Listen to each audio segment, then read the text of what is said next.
And I believed in that, actually. That's how I was brought up musically in punk bands. And I must admit, in that situation, it's easiest to be just yourself.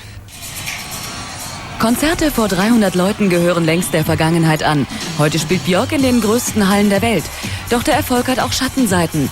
1996 schickte ein verrückter Fan eine Briefbombe an ihre Privatadresse und beging anschließend Selbstmord. Das Attentat konnte vereitelt werden. All I can give them is in the music already, and if they come to a concert.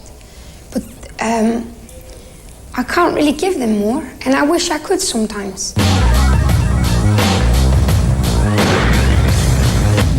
I can wake up in the morning with a song in my head, and before I go back to bed, it's on vinyl. And I can get almost any person I could dream of to play that song with me. And it's literally a dream come true, you know? And I'm ready to take the downside of that, which is basically being hassled by people and people that misunderstand, you know, things and think I'm something I'm not and stuff. But what is really difficult for me to accept is that it affects my friends and my family. And that's kind of where I draw the line. And if you complain. So the bomb incident, for example, my only son's life was in danger because I happen to sing in a microphone sometimes. And that's a bit of a hard one to get your head around, really. So because you do this strange job, your child could be killed anytime. And that's a bit scary. And if you complain.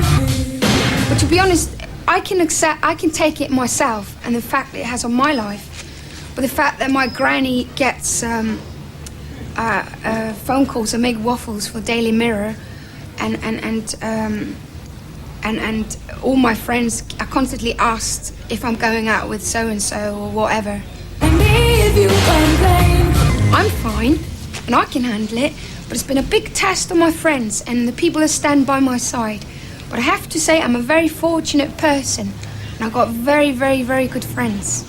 It's been a real test, and I've never appreciated my friends more than I do now, actually. The fact that people I love are being attacked because they know me, I still don't know how to deal with that.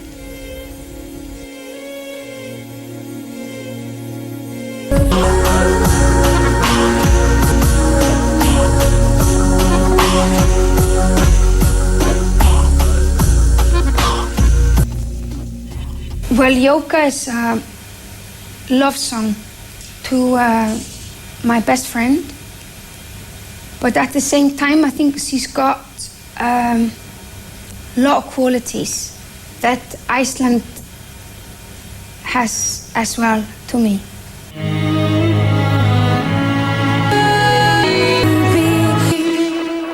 Icelandic people have been a colony for 600-700 years and been taxed very heavily and treated like shit. And we've only 50 years ago since we got independence, Iceland. Kaum ein anderer Künstler dieser Welt wird so sehr mit seiner Heimat in Verbindung gebracht wie Björk. Ein Umstand, der sie wenig stört, da sie Island, seine etwas kauzigen Einwohner und seine skurrilen Landschaften über alles liebt. We're in the top of a church tower now, having a look at my hometown, you know. And a lot of things have happened there, you know. Basically spent, you know, majority of my life. A lot of memories down there. Kinda, you know, first fights, first time getting drunk, first time getting late, first time whatever, you know.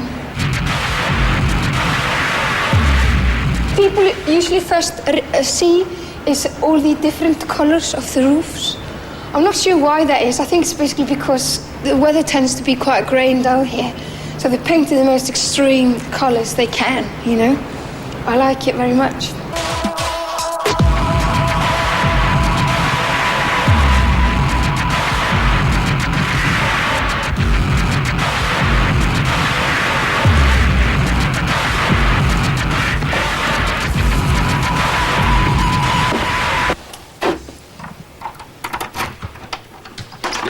This is my house.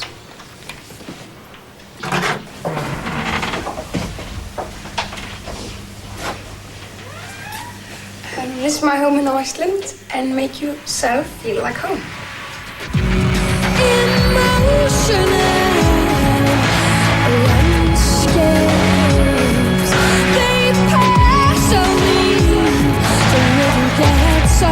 I lived here about 4 or 5 years.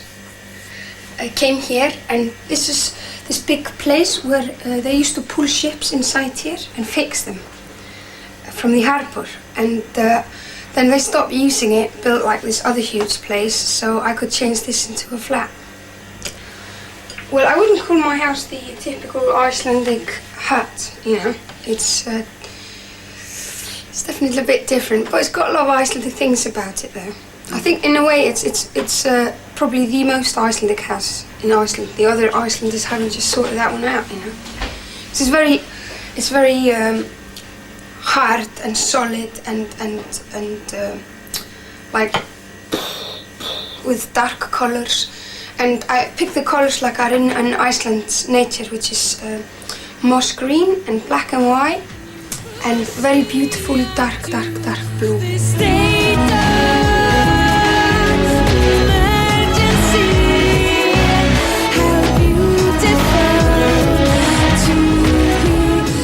This is my front room. I found some boxes of old tiles that hadn't been used, and spent some brilliant summery red wine evenings by breaking to pieces and then puzzling back on. It's actually a lot of fun. Put the hammock in here. It's the best thing you can get when you're hungover. It's like somebody's carrying you when you lie in it. You can, sort of go back to your childhood sort of an experience, I guess.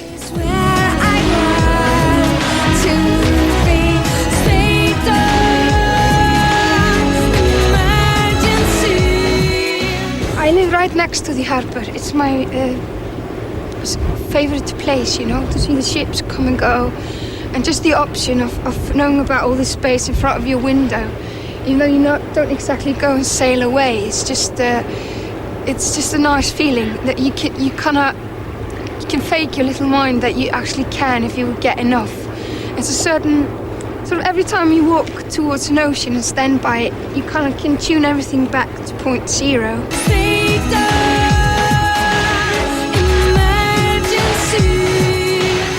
We've got 250,000 people here, and we've got 400,000 sheep.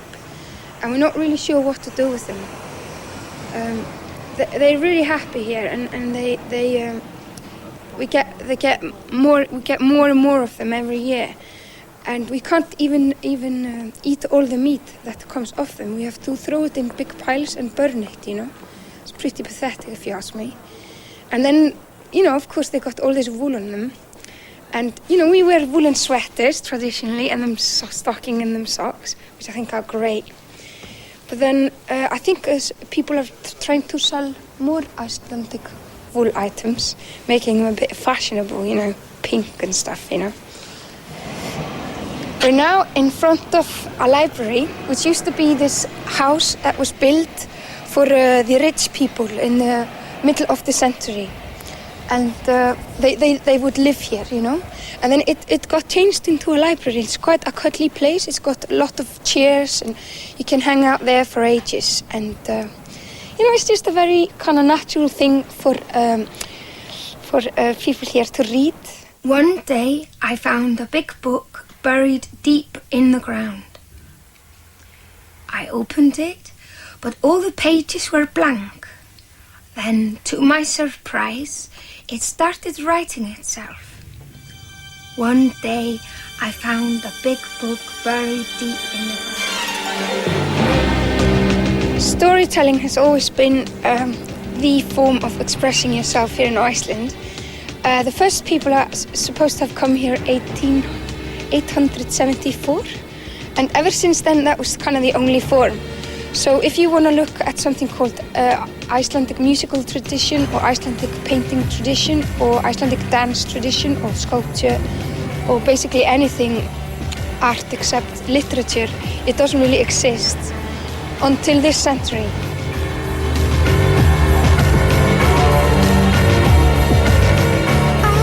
I came here a lot when I was a kid, you know, and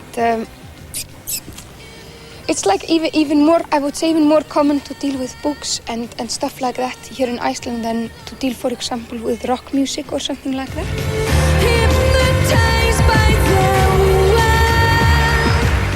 In all countries that have weather like this, you know, you go to northern Soviet Union, or whatever you call that place now, and Finland and Canada and places like that, northern Canada, they all like to drink really hard, you know, the same strength as the wind that hits your face, you know.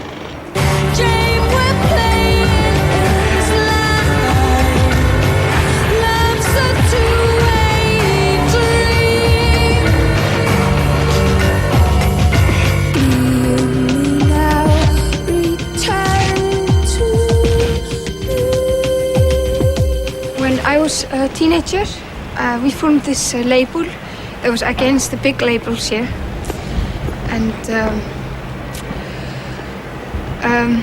these were the baddies, you know, the money-making Michael Jackson selling guys, you know, and we run this little record shop up the street there. Well, I actually just worked there at that point, and we would sell all the interesting, spicy jazz records and soundtracks and world music and sort of exciting contemporary sort of modern music and you know, all these sort of underground bands, if you want.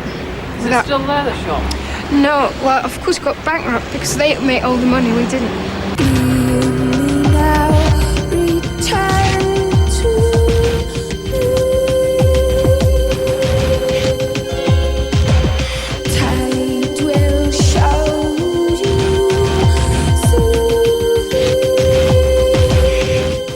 This is the Parliament building in Iceland.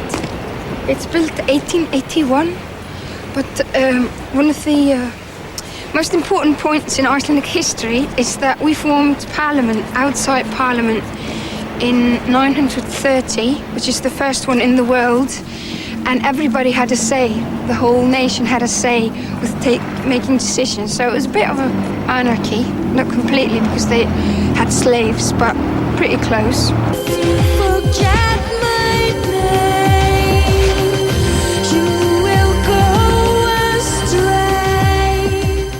Yeah, Iceland is very active. One of the things I moved back here now, and one of the things I like so much that I forgot about is how small the scene is here.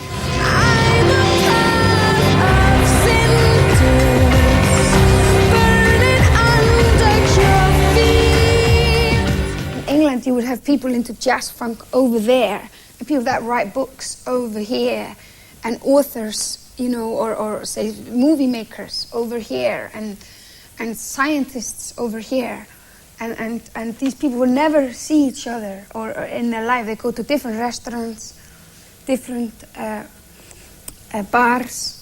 They completely different lives. But here in Iceland, they all meet in the same local store.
contrast between music and film, the contrast between fantasy and reality, and it never really solves. It's kind of always about how do you enter from one world to the other, and how do you make them both work together, and you sort of, the film is a happy ending to a certain degree, but it never really, that conflict never really completely resolved. So in the end, we sort of did that in the music as well, that the beats, everything in the songs you hear are noises recorded from the scenes, like from the bridge song on the bridge, that's all noises from the bridge that we were kind of walking around and hitting everything, you know, and then, for example, the factory is all just factory noises.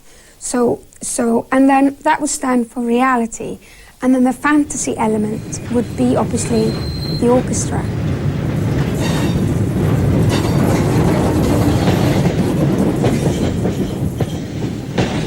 What is there to see?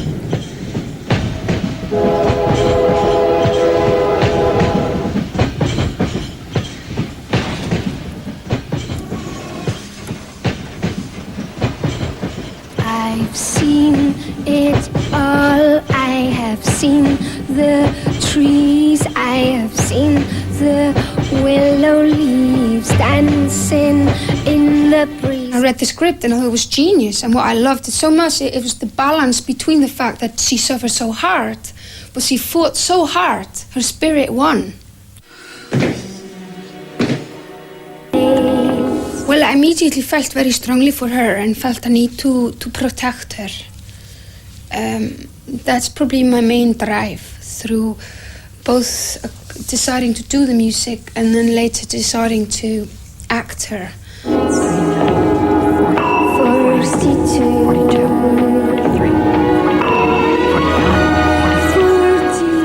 I mean, I've connected with quite a lot of people creatively, but I mean, I think Lars has said this to me, this is the strongest kind of connection he's ever made with an actor or actress, because it was kind of almost scary, because it was kind of bigger than us, you know, and it wasn't about Lars and Björk anymore, it was just Selma. I'm not going to play Maria. What? My heart just isn't in this. Like, I shouldn't be wasting my time on something that isn't that important, really. I've been watching Suzanne, and she's great.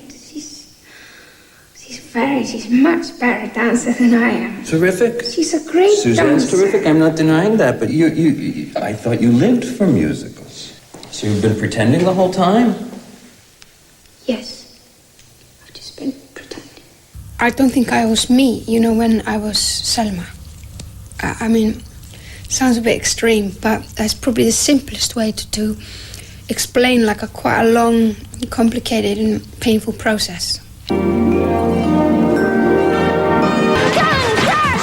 My friends would come and they wouldn't recognize me, being the most sort of idiosyncratic person they've ever met. And suddenly I was moving different and doing little different things in my house, like little habits and stuff.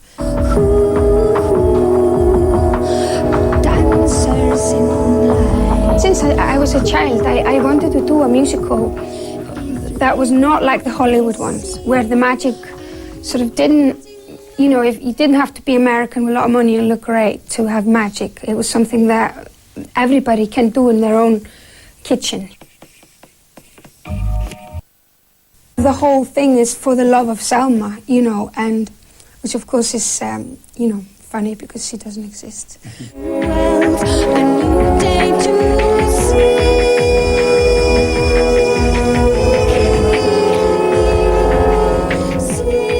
The way I see myself and the way other people see me is always going to be two different things, you know? And I don't think that's the point. The point is what I'm doing, you know? And it's not about me, really, as strangely as it seems. And if people enjoy what I do, that's all they need. I wanted challenge, and I wanted action, and I wanted emergency situation to to a massive challenge to get out all my special stunts, and I did. I got what I wanted, you know. The world is full of race car drivers who want to be dentists, and dentists who want to be race car drivers. And the fact that I actually love with passion to sing, and I'm a singer, it's very convenient. I'm lucky.